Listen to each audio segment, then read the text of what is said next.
Bien, esta conferencia que voy a dar, evidentemente, se ve que la programaron muy bien, porque la conferencia anterior se hablaba de emprendimiento e innovación, cómo implementar proyectos. Acá les voy a contar por lo menos un proyecto en donde esto se llevó a la práctica. O sea, un proyecto innovador y emprendedor del Centro Melton,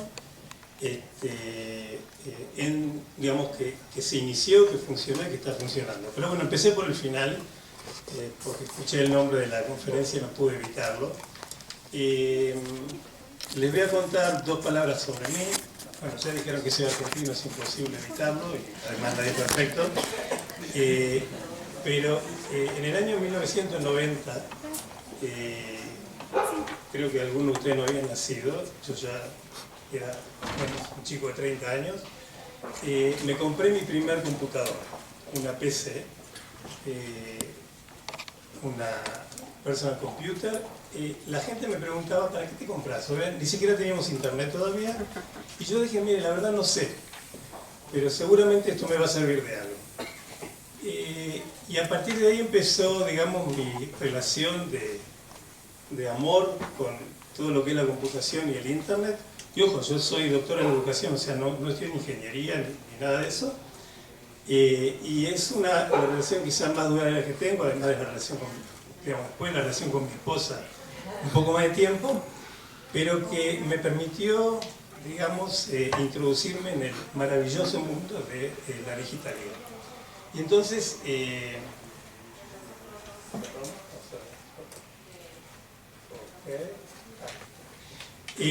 cuando me pidieron que hable en esta conferencia, dije, bueno, vamos a hablar de la digitalización, vamos a hablar de las dos caras de la educación, de la digitalización en la educación, y vamos a contar tres casos de éxito, después vamos a ver qué significa éxito en Israel.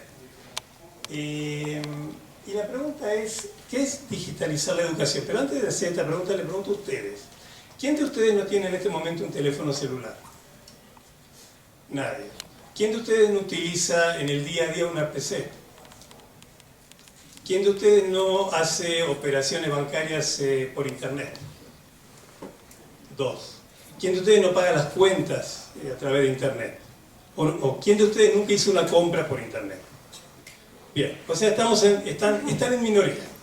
O sea, quiere decir que estamos todos incluidos, tanto en México como en Israel, como en Argentina, como en todo el mundo. Estamos todos incluidos en los entornos digitales. Y esto es un fenómeno que salvo, digamos, no soy un experto en todo lo que pasa en todo el mundo, pero, digamos, en esta época globalizada, es algo que nos iguala a todos. Vamos por la calle y vemos que grandes, chicos, digamos, gente de distintos orígenes, religiosos, étnicos, nacionalidades, todos están en su celular. Es un fenómeno que yo no sé explicarlo, pero esto es lo que pasa hoy. Por eso yo digo, hace un tiempo atrás decíamos, ¿cómo hacemos para incluir la enseñanza, la tecnología en la enseñanza? Era la pregunta que nos hacíamos hace 10 años, 15 años, no más que eso. Porque aparte, en esta época todo pasa muy, muy rápido. Y ahora yo, digamos, cambié esta pregunta. Y la pregunta que yo hago es, ¿cómo incluimos la enseñanza en los entornos digitales? Porque nosotros estamos en los entornos digitales, querramos o no querramos. Con lo cual, esto es inevitable. Queremos o no queremos hacerlo, podemos tomar una decisión en una escuela, en una institución educativa, podemos decir, miren, nuestros chicos, como pasa en muchas escuelas en el mundo, nuestros chicos cuando entran en la escuela dejan el teléfono, digamos, en la secretaría. No queremos chicos con teléfono en la escuela porque molesta. Esa es una decisión. Ahora, cuando yo tomé esa decisión, digamos, quizás gané un poco de tranquilidad, pero perdí toda la riqueza que me puede dar un teléfono celular en cualquier práctica educativa. Entonces, yo me pregunto, ¿qué es digitalizar educación? ¿Es incluir artefactos? ¿Es incluir ordenadores? Vean, este lado va a ser más fácil. ¿Es incluir ordenadores, tablets, telefonía móvil, pizarras digitales? Esta es una concepción un poco vieja de la digitalización. Es como pensar, miren, si yo hago un lindo PowerPoint, o si yo hago alguna actividad con computadora, mágicamente voy a resolver mis problemas educativos. Y no, no es así. Parafraseando a Clinton cuando decía es la economía estúpido, acá lo que diríamos es la pedagogía. No voy a repetir esa palabra. Pero digamos, el núcleo de esto es la pedagogía. Es cómo convierto a estos entornos digitales en un espacio pedagógico que sea relevante y adecuado para mis alumnos. Vamos a pasar un poco adelante. Entonces voy a comentarles algunas de las características de, digamos, algunas de las señales de identidad de las tecnologías de nuestra época que caracterizan a nuestros entornos digitales. Empezamos por la interactividad. O sea, hoy por hoy, nosotros pasamos de los años 60, 70, 80, teníamos un modelo que era, digamos, el que se denomina el modelo de broadcasting. Eso significa, o sea, ¿se acuerdan cuando había televisión? Cuando la gente, todo lo que tenía en su vida era la televisión, y quizá teníamos 3, 4 canales, 5 canales, no sé cómo era en México, sé cómo era en Argentina, y bueno, lógicamente la radio, etc. ¿Qué modelo comunicativo de la televisión? Es un modelo de uno a muchos, ¿verdad? O sea, yo no puedo hacer nada, no interactivo con la televisión, entonces la gente estaba muy preocupada por el hecho de que la televisión influía en los demás y se escribieron artículos y libros y enciclopedias acerca del valor nocivo de la televisión. Ahora pasamos a una época totalmente diferente.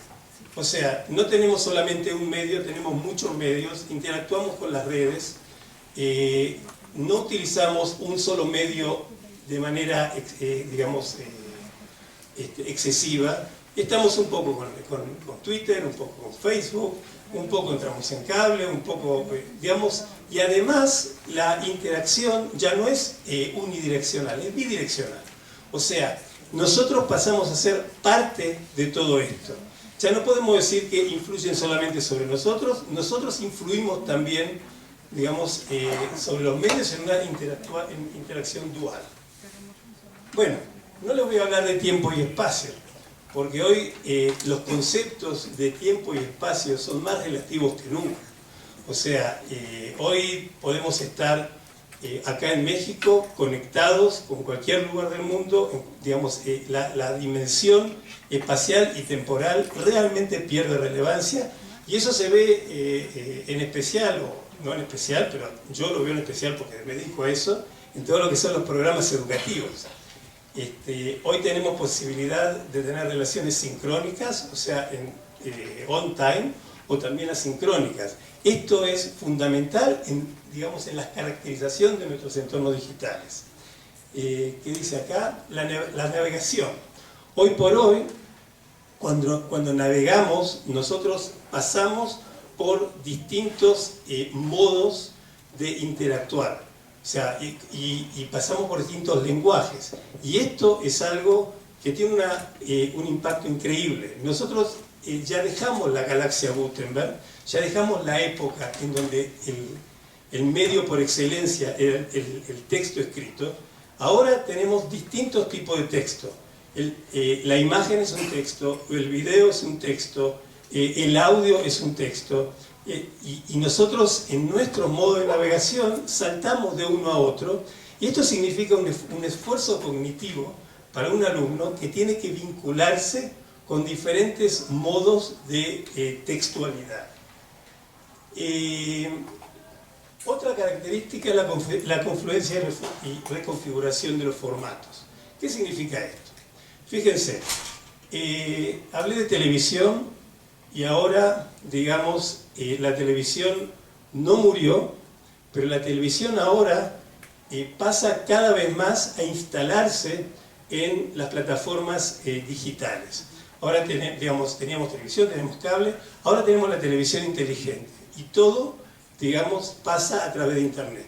Lo mismo la radio, lo mismo el diario. O sea, el diario es un ejemplo interesante. En algún momento se dijo, la prensa escrita se va a terminar. Yo vengo escuchando ya hace varios años que la prensa escrita se va a terminar. No se termina, pero además la prensa escrita está en nuestro celular. Quiere decir, y lo mismo con los libros. O sea, tenemos el libro de papel.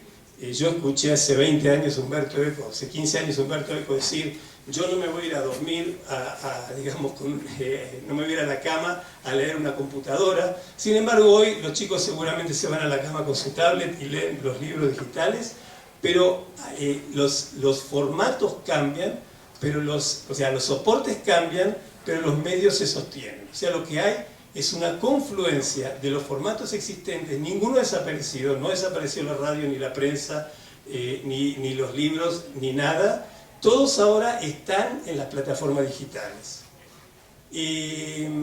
Bueno, las prácticas colaborativas. O sea, nosotros hemos pasado de un internet que era una especie de vitrina. ¿Vio? Cuando vamos caminando por el shopping y vemos una vidriera, otra vidriera, todo lo que podíamos hacer hace 10 años atrás o 15 años atrás era hacer clic y pasear de una vitrina a otra.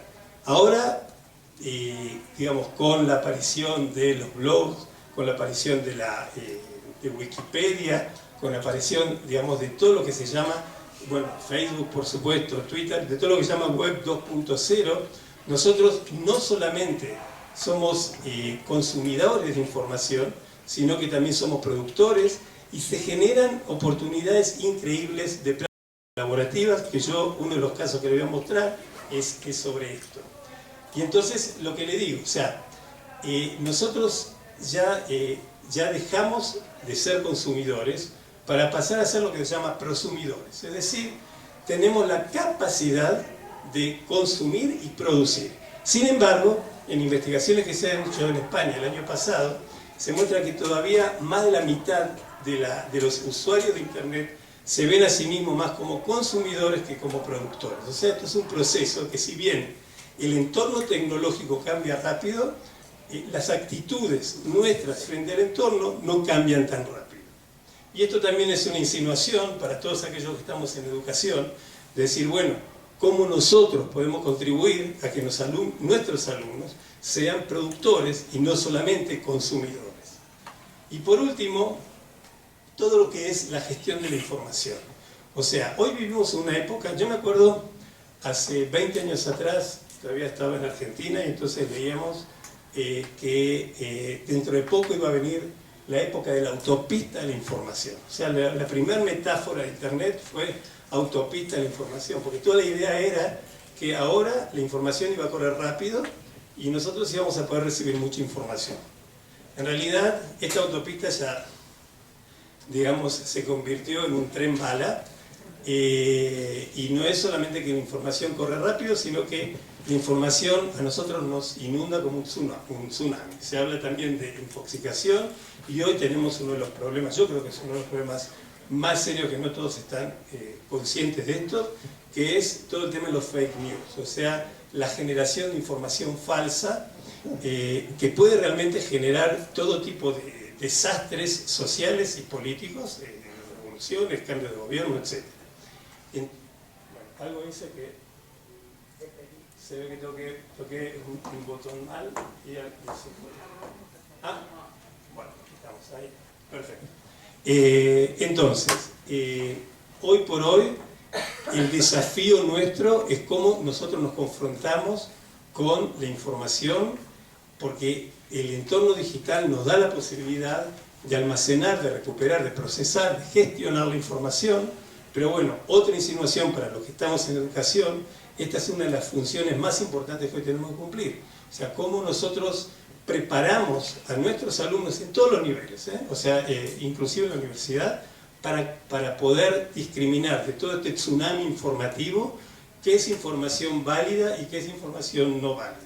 Y ahí también va una insinuación con respecto a las dos caras de la digitalización, ¿verdad? Porque yo no tengo que contarles el final de esta historia, pero digamos, como cualquier herramienta que existe y como cualquier objeto creado por el hombre, esto puede tener un buen uso, o sea, tiene buen uso y tiene mal uso. ¿Ok? Bien. Modelo de digitalización, acá estos dos señores muy simpáticos, Punia Mishra y Kohler, en especial Punia Mishra, yo tuve el gusto de escucharlo en un congreso en Israel hace poquito tiempo. Ellos han creado un modelo que se llama TAIPAC, Technological Pedagogical Content Knowledge, y que lo que dice es muy simple. Cuando se habla de digitalizar la educación, hablamos en particular, yo hablo en particular en primer lugar del docente. Para mí el docente, el educador, es el es el factor más importante en todo el proceso educativo. Y entonces nos preguntamos cómo está compuesto, cómo debería estar compuesto el conocimiento de un docente. Y lo voy a hacer rápido porque quiero llegar a los tres casos. Acá, digamos, estamos hablando de tres componentes que se entrecruzan entre sí y que, como ustedes ven, esto no es un gráfico que hice yo, esto es el gráfico de ellos. Estos tres componentes tienen exactamente el mismo tamaño, que es la misma dimensión. Por un lado están los contenidos, es decir, yo, docente, tengo que conocer el contenido, la disciplina que voy a enseñar, estamos hablando de cualquier nivel. Por el otro lado está la pedagogía, es decir, cómo convierto a ese contenido en un contenido que pueda ser enseñable, ¿ok?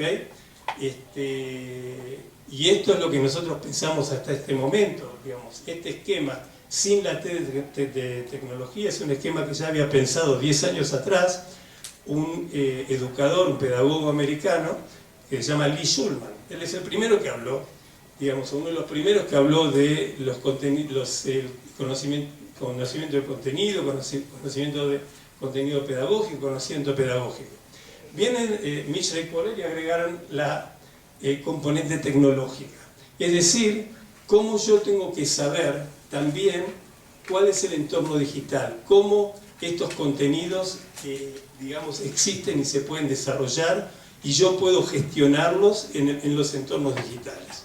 Entonces, digitalizar la educación, sí. Si nosotros vamos a tomar a los docentes y nosotros vamos a pensar en cuáles son las estrategias de formación de los docentes en el nivel, digamos, en donde ellos se están formando o en el nivel donde ellos se están actualizando, capacitando, este esquema TAIPAC es hoy por hoy uno de los esquemas, digamos, básicos de la digitalización. Ahora, otro esquema hecho por mi colega argentina, Mariana Maggio, habla de las inclusiones. Es decir, ¿cómo hago yo como institución, como docente, para incluir, digamos, o cuáles son los modos de inclusión de las tecnologías en la enseñanza? Ahí vamos al revés. Y entonces ella habla de dos tipos de inclusión. Acá, digamos, yo voy a decir qué es lo que estoy de acuerdo y qué es lo que no estoy de acuerdo. Una inclusión, un modo de inclusión que se llama inclusión efectiva, que es de arriba para abajo. Es decir, la institución, la organización educativa decide que va a trabajar de determinada manera, digamos, pone todos los aparatos que sean necesarios y pone la capacitación y impone al docente trabajar, digamos, en entornos tecnológicos. La inclusión genuina es de abajo para arriba.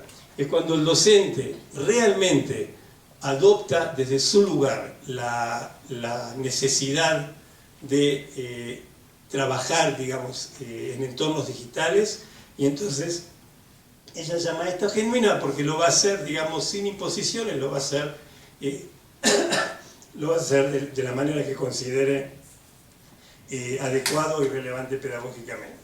Ahora, en esta definición, Mariana lo que hace es darle un significado más positivo, digamos, a las genuinas y menos positivos a las efectivas. En eso estamos en desacuerdo, porque yo creo que, digamos, la realidad indica que muchos docentes, por su propio interés e iniciativa, lo van a hacer, muchos no, con lo cual es necesario un movimiento, digamos, de abajo para arriba y de arriba para abajo, en forma simultánea, para realmente llegar a un momento en que nosotros entremos en la institución escolar y entremos a un lugar, digamos, que responde a las necesidades de hoy. Y no nos pase como nos pasa muchas veces, que nosotros entramos a la escuela de nuestros hijos o de nuestros nietos y decimos, uy, qué bárbaro. Cuando yo era alumno era más o menos lo mismo. Y entonces eso, digamos, no habla muy bien de la escuela, ¿no? Así que bueno, esto también pasa. No digo que pasa en todos lados, pero también pasa. Vamos a hablar un poquito de emprender e innovar. Esto voy a hablar muy poco. El primer emprendedor fue nuestro Señor. O sea, según el Génesis, dice, en el principio creó Dios los cielos y la tierra. Eso es un emprendimiento. O sea, estaba el tipo ahí, dijo, tuvo una idea y adelante, vamos a hacerlo, ¿verdad? Y después lo implementó, porque dijo, sea la luz, y fue la luz. O sea, no solamente que tuvo la idea e implementó. ¿Adivinaste mi pensamiento? ¿Dónde la puso?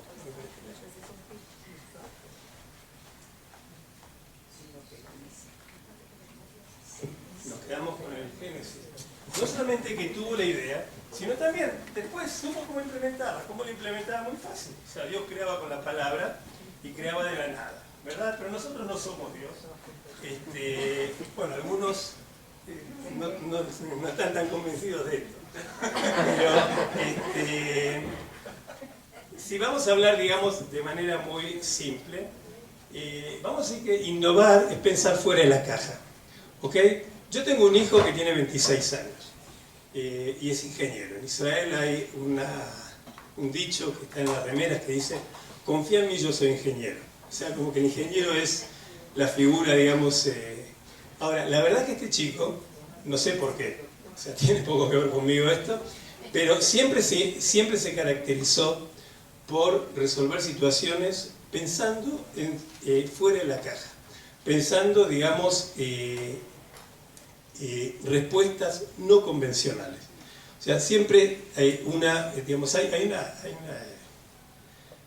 un cuento judío muy interesante, que hay una persona que había un farol ahí y estaba buscando algo que se le perdió, entonces viene alguien y le pregunta, decime, ¿qué estás haciendo? No, se me cayó algo y no lo encontré. ¿Pero dónde se te cayó? Por ahí. ¿Pero por qué buscas acá? Y porque acá está iluminado. O sea, a veces nosotros buscamos respuestas y soluciones que son soluciones totalmente convencionales y no pensamos cómo salir un poco de lo convencional para resolver. Y eso es innovar. Y emprender es ser el primero, en primer lugar, es tener la primera idea y después realizar. Porque emprender está muy bien, tengo una idea, pero si no la voy a realizar, no me ayuda en nada. Enseñar a emprender y a innovar es posiblemente una de las claves del éxito de cualquier sociedad. Porque todas las sociedades tienen recursos, algunas más, otras menos, me refiero a recursos materiales. Hoy por hoy ya no estamos más en la época de los recursos materiales. Los recursos materiales ya están, no es que no sean importantes, pero no son las que convierten a un país en un país desarrollado. Lo que convierte a un país en un país desarrollado es lo que se llama la economía del conocimiento. Porque la economía del conocimiento... este era otro ejemplo que les iba a dar. La economía del conocimiento es la economía en donde lo que se produce es conocimiento. El conocimiento es un bien inagotable. ¿Ok? Ahora, un ejemplo de innovar. Fíjense, esto es Waze. Si no todos lo saben, Waze es un producto israelí. O sea, yo siempre me preguntan qué usas Waze, digo, porque yo soy industria nacional. Waze es un israelí. Ahora, ¿cuál es el punto de Waze?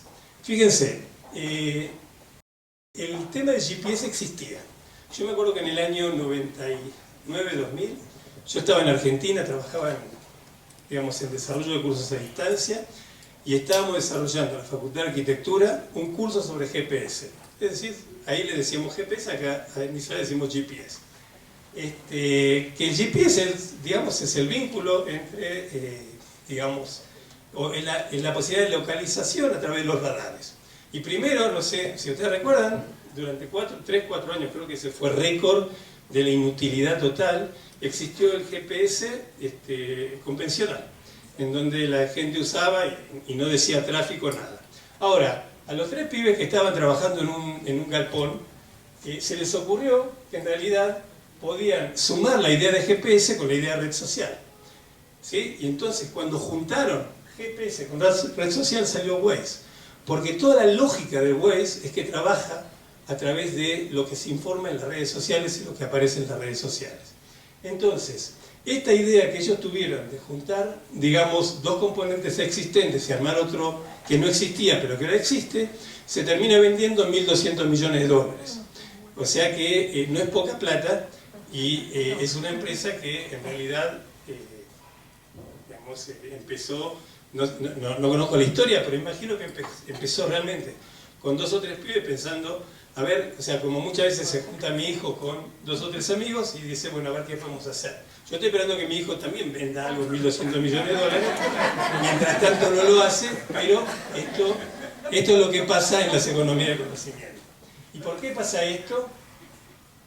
Esto pasa porque hoy vivimos en lo que se llama el círculo virtuoso del conocimiento. ¿Qué es el círculo virtuoso del conocimiento? Históricamente, nosotros vivimos con un esquema de que utilizamos nuestro conocimiento para, digamos, producir materia prima, para agregarle valor a materia prima. Es muy fácil. Teníamos en Argentina, era el ejemplo clásico. Nosotros, o sea, siempre Argentina, ejemplos también inteligentes. Nosotros teníamos la vaca, se la vendíamos a Gran Bretaña agarraba el cuero y nos vendía los zapatos. ¿Ok? Entonces, por cada vaca que vendíamos, podíamos comprar quizá un par de zapatos. O sea, y siempre estábamos atrasados porque en realidad necesitábamos más zapatos que vacas. Y esto es lo que pasa en una economía en donde, digamos, una economía que no agrega valor.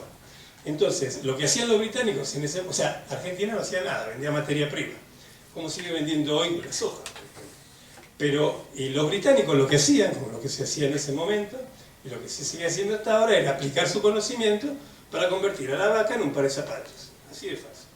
Ahora, hoy por hoy, además de seguir convirtiendo a la vaca en un par de zapatos, nosotros lo que hacemos es convertir al conocimiento, es aplicar conocimiento para producir más conocimiento. Ahora, fíjense, la vaca en materia prima, si yo no le doy de comer todo el tiempo, digamos, en algún momento va a dejar de existir. O sea, no va a dejar de existir la vaca, pero yo les puedo hablar del petróleo, del carbón, o sea, de recursos no renovables.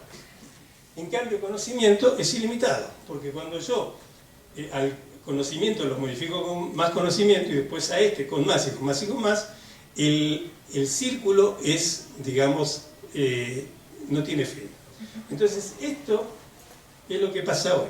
Entonces, sumemos emprendimiento, innovación, conocimiento sobre conocimiento, y vamos a tener, por ejemplo, y ahora voy a hacer un poquito de propaganda, vamos a llamar a la embajada para que nos paguen, un país como Israel, que es un país que, no sé, es más chico que la provincia argentina más chica, imagino que es más, tiene el tamaño de un shopping en México, shopping gigantes, prácticamente no tiene materias primas, o sea, tiene poca tierra. Ahora descubrieron gas, o descubrimos gas, o descubrieron, alguien descubrió, estamos vendiendo gas, y sin embargo es un país que exporta posiblemente mucho más que muchos de los países latinoamericanos, tiene un producto per cápita de $40.000, o sea, está a un nivel de países europeos. Bueno, no lo voy a contar, o sea, es impresionante, y todo lo que producen es esto, porque otra cosa no tenemos. O sea, lo único que tenemos es la gente y, digamos, la capacidad de saber aprovecharlo, pero, digamos, la gente en Israel es gente normal, tiene 2 pies, 2 manos, o sea, no es diferente, eso se puede hacer en cualquier lugar del mundo. Bueno, y ahora les voy a hablar de las 2 caras. Yo me estoy yendo del tiempo, ¿verdad? ¿Estoy bien? Bueno, entonces les voy a hablar de las 2 caras de la digitalización, pero pensando en los 4 componentes importantes de la enseñanza del siglo XXI. O sea, trabajar sobre la estrategia del pensamiento, trabajar sobre la estrategia de aprendizaje, que son los lenguajes que nosotros queremos que la gente desarrolle para poder confrontarse con el conocimiento, trabajar sobre las estrategias de trabajo de la gente y sobre los hábitos y conductas. Bien o mal, lo que estuve viendo es que esto Cuando ustedes pongan en Google enseñanza del siglo XXI, van a encontrar en México, en Israel, en Argentina, más o menos en esto hay cierto consenso. Ahora, yo acá armé dos columnas, una se llama pensamiento rico o valoración alta y una se llama pensamiento pobre y valoración baja. Y tiene que ver exactamente con la relación entre cada una de estas estrategias con la manera que se llevan a cabo y con los entornos digitales. Entonces tenemos en primer lugar, digamos, en la columna de pensamiento rico, la necesidad de desarrollar en los alumnos pensamiento crítico, discriminar lo central de lo accesorio, identificar fuentes genuinas, comparar, diferenciar, articular ideas. O sea, nada enciclopédico. Nosotros ya no estamos pensando en que lo importante es transmitir contenidos a los alumnos. Los contenidos son muy importantes. Pero nosotros estamos pensando en que nuestros alumnos van a estar con nosotros una X cantidad de años y después solitos tienen que seguir produciendo sus propios conocimientos.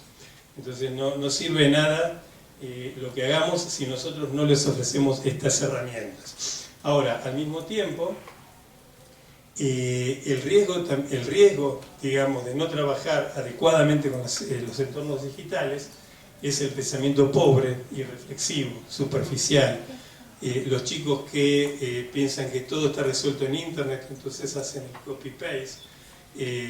Los chicos que no piensan por sí mismos, que no se molestan en buscar las fuentes y que, digamos, compran carne podrida como si fuera carne de primera calidad, ¿verdad? Y esto, digamos, es muy fácil que hoy ocurra, porque todos, o sea, si nosotros no tenemos las estrategias correctas para saber discriminar y para poder saber identificar fuentes, por ejemplo, fuentes confiables de fuentes que no lo son, entonces eso, digamos, realmente pone en riesgo la capacidad de pensamiento de nuestros chicos, ¿okay?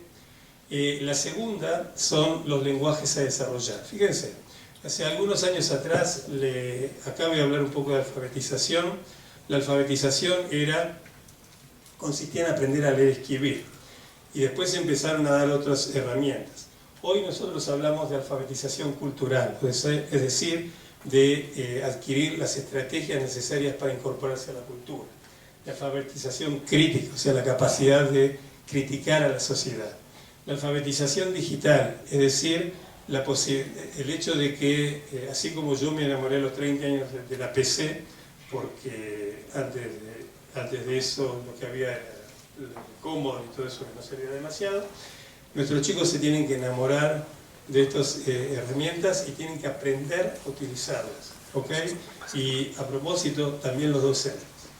Y la alfabetización identitaria, que es una categoría nueva muy interesante, que consiste en la acción voluntaria que tienen docentes de utilizar textos para reforzar la identidad de los alumnos. O sea, hoy por hoy que vivimos en sociedades multiculturales, es muy importante que cada alumno tenga bien reforzada su identidad para poder a su vez articular o contactarse con otras identidades. El que no tiene su identidad bien consolidada le va a ser más difícil contactarse con el otro. El segundo caso de éxito habla de eso. Digamos, la columna de pensamiento pobre nos lleva a lo que hoy está pasando en muchos lugares. O sea, los distintos tipos de analfabetismo, las brechas sociales y culturales que se generan, no solamente entre países del norte y países del sur, sino que al interior de cada sociedad tenemos grupos muy alfabetizados, y algunos los ha llamado inforricos, frente a grupos pobremente alfabetizados que se los ha llamado infopobres. Estrategia de trabajo, la necesidad de trabajar en trabajo en equipo colaborativo, frente a la colaboración no genuina, o sea, el hacer como qué, o el trabajo individualizado solamente. En cuanto a los hábitos y conductas, los entornos digitales nos obligan a reforzar actitudes de respeto, valoración y aceptación de la diferencia frente a los problemas que tenemos hoy, como, digamos, que son tan graves que hasta generan suicidios de chicos, que son el cyberbullying, el shaming, los fake news, o sea, la cara, que no sé si se dan cuenta, no sé si se ve bien, pero ahí estuve como 10 minutos buscando alguna imagen que, digamos, sea las dos caras y no encontré ninguna buena, y esa al final no se ve. Bueno, está la blanca y la negra, así que, y esto es un poco el mensaje de las dos caras. Ahora, los 3 casos de éxito. Yo elegí 3 casos, uno de ellos en realidad es una investigación, pero que me pareció interesante por las características. El tercer caso, digamos, ya les cuento al final, es el programa que yo dirijo, porque bueno, algo de promoción nos tenemos que hacer. Pero además realmente es un programa que sí constituye, o sea, yo creo firmemente que constituye un caso de éxito. En primer lugar, el tema de los conflictos digitales, o sea, vuelvo al último tema del ciberbullying. El ciberbullying es un problema, digamos, que aparece en casi todas las sociedades occidentales. En segundo lugar, se pide que que se armen, digamos, grupos mixtos, o sea, un chico judío con un chico árabe, y que cada uno, acá hay un concepto que se llama in-group y out-group, o sea, in-group es qué es lo que pertenece a mí, digamos, a mi propia etnia y a mi propio grupo, out-group es cómo yo puedo cruzar el puente. Entonces, lo que se pidió en este caso es que se armen grupos de chicos judíos con chicos árabes, pero que cada uno se centre en su in-group. O sea, no se les pidió que traten de entender al otro.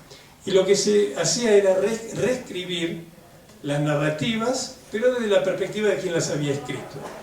Y entonces lo que aparece, o sea, se les permitió a cada grupo que mantenga su perspectiva, pero sin embargo, cuando se les permitió que reescriban, aparecieron cuestiones interesantes en donde las narrativas de alguna manera se suavizaban y se moderaban. ¿Esto por qué? Porque había existido un trabajo colaborativo entre ellos, en donde la consigna era cada uno respeta digamos, la visión del que está y no trata de cambiarla. Entonces, esto a mí me pareció realmente interesante. ¿Por qué ayudó la plataforma? La plataforma ayudó porque cuando los grupos no se encuentran, hay un montón de barreras que bajan. Algunos dicen, pero cuando la relación es online es impersonal. Y yo les digo, por experiencia, por lo que yo veo también en nuestro programa, eso es absolutamente, digamos, inexacto.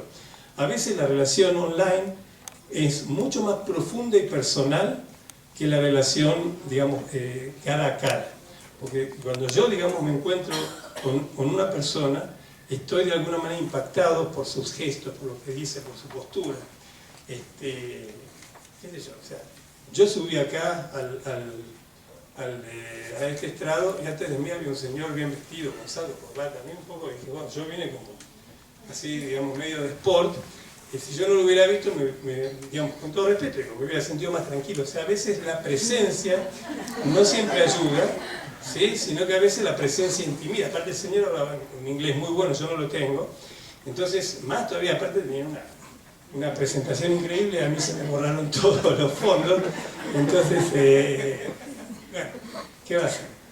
Este es el segundo caso. El tercer caso es el nuestro, es el diseño de nuestro programa en modalidad Blended Learning. Nuestro programa es una maestría en educación, con especialización en educación judía, que ya funciona hace 4 años, este año es el 5º, funciona en inglés, el año que viene va a funcionar, en marzo comienza en español. Nosotros somos parte de la Escuela de Educación en la Universidad Hebrea, es la universidad número 1 en Israel, es una de las 100 universidades más que está rankeada más arriba del mundo, estamos 60 y pico ahora. ¿Por qué cuento todo esto? Cuento todo esto no para fanfarronear con la universidad donde vengo, no es esa mi idea. Mi idea es decirle, miren, con todo lo que tiene la universidad, nosotros que somos un centro chiquito y que mucha gente no conoce, somos por el momento los primeros y los únicos que hicimos un emprendimiento así. O sea, no hay en la Universidad Hebrea otro programa en esta modalidad. Entonces, ¿por qué, digamos, o sea, vamos por partes? La necesidad es un espacio de formación, digamos, es la necesidad que nosotros vimos, es un espacio de formación en educación judía para todos los educadores que están fuera de Israel, de habla española, de habla de hispanoparlantes, angloparlantes, etc., y que pueda conectar Israel con las diásporas y las diásporas entre sí.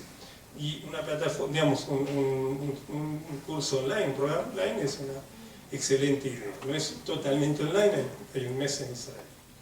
El contexto de la Universidad Hebrea y el Centro Melton, y el agente emprendedor es el Centro Melton. O sea, acá, digamos, en el marco de la universidad, en donde práctica el tema de la, digamos, así como hay muchas cosas que están muy avanzadas, el tema de la educación a distancia es muy incipiente, créanlo, ¿no?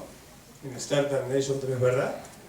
Nosotros, digamos, como Centro Melton, somos los emprendedores de este programa. ¿Y cuál es la idea innovadora en esto? Porque usted dice, bueno, ¿qué hay de innovación en esto? Nosotros, digamos, más allá de lo académico, con este programa generamos un modelo económico que es autosustentable y es duradero. O sea, nosotros no dependemos de nadie, dependemos solamente de que tengamos estudiantes. Y nosotros pusimos en un mismo lugar o sea, le voy a contar lo que ayer le contaba acá a mi colega Yehuda. Cuando me pidieron en el Centro Melton que yo me haga cargo de este programa, yo le dije, miren, tenemos de acá 15 meses para empezar. Mañana empezamos a producir los cursos y todo. Pero mañana empezamos también con el marketing y la difusión. O sea, pusimos en el mismo lugar de importancia lo que es el marketing y el posicionamiento del programa, por más que somos Universidad Hebrea, que el lugar de importancia que tiene, digamos, la calidad académica de un programa, que lógicamente, o sea, si yo no tengo a quien ofrecerle algo, por más que lo que ofrezco es bueno, no me sirve para nada. Ahora, si lo que ofrezco es malo, por más marketing que haga, tampoco me sirve para nada. Y entonces, digamos, hay 4 componentes que tiene este máster. Por un lado, 70% de distancia, 30% presencial, totalmente trabajado con docentes moderadores, o sea, no es autoaprendizaje, es totalmente asincrónico y tiene, digamos, un mes que es lo que llamamos la experiencia en Israel. En nuestra estrategia hay muchas cuestiones que ustedes pueden ver, pero digamos la que yo marqué acá en rojo es el marketing y el reclutamiento como uno de los puntos cruciales en el desarrollo del programa, que no tiene nada que ver con lo que pasa en el resto de la universidad. Hay 2 clientes a los cuales nosotros les brindamos servicios. Un cliente es el docente, con el cual tuvimos que trabajar tanto en el desarrollo de los cursos como en el soporte permanente, los docentes a distancia estoy hablando, para que puedan seguir digamos, desarrollando y puedan seguir digamos, confrontándose con los desafíos de un curso a distancia, que no son pocos y son posiblemente tanto más complejos que los desafíos de un docente presencial. Estoy hablando a nivel universitario. Entonces, este es el cliente interno. El cliente externo es el estudiante. El estudiante para nosotros, digamos, desde el momento en que se incorpora, que llegamos a él, nosotros le damos todo el servicio posible, en el sentido de que se sienta cómodo también él en un medio que no siempre le es amigable. Entonces, con estos conceptos, nosotros, digamos, hoy por hoy podemos decir que nuestro programa es un caso de éxito porque, digamos, además de los indicadores, digamos, positivos de los alumnos, tenemos una demanda bastante interesante que nos permite ser muy optimistas con respecto a la durabilidad y a la sustentabilidad de este programa. Por último, algunas cuestiones. Por ejemplo, vamos a tomar, para cerrar, vamos a tomar las señas de identidad de las que hablamos antes. Interactividad, en Agri Online hay, tiempo y espacio también, gestión de información no, porque digamos, se trata de resolver conflictos, sí hay, es importante el rol del usuario y la práctica colaborativa es crucial. Si tomamos el segundo, el de gestión de espacios colaborativos, también hay interactividad, también la cuestión de tiempo-espacio es importante. Hay gestión de información, porque ahí se trabaja sobre contenidos específicos, y también el rol del usuario y las prácticas colaborativas son cruciales. En el programa Blended Learning tenemos todas las variables, o sea, interactividad, tiempo y espacio, gestión de información, la confluencia de formatos, porque nosotros de alguna manera convertimos el aula en una plataforma, la navegación no lineal, porque digamos, los alumnos cuando tienen que trabajar en internet tienen que confrontarse con todo tipo de lenguajes y navegación hipermedial.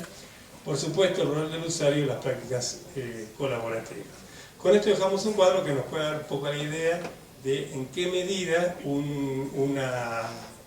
una iniciativa puede estar más o menos involucrada en lo que son los contextos digitales.